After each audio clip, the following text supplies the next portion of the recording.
While the Duterte administration's economic advisors recommend the lowering of tariff and removal of non-tariff barriers to allow greater importation of fish, meat, and rice to ease off the burden of inflation on the consumers, the former head of the Senate Agriculture Committee gave some precautions to protect local growers. Carol D. has this report.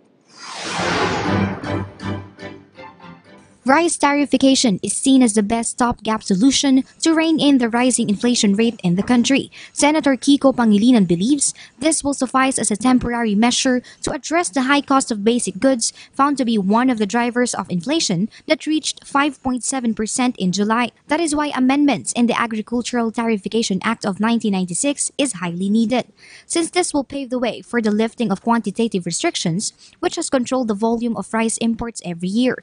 Once the caps are lifted, businesses will now be able to import additional volumes of crops that are way cheaper than locally produced in exchange of a 35% tariff. The senator emphasized that alongside with tariffication, empowerment of local farmers should also be prioritized by the government. So strategically, while lowering the tariff so that you can bring in cheap agricultural products to address inflation, in the long run, what you really have to address is greater supply.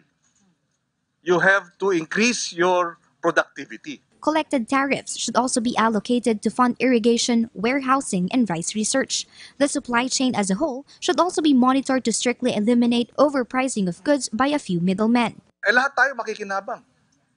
Malaki ang benta niya dahil maliit man yung halaga, malaki na rin yung dahil tone-tonelada na.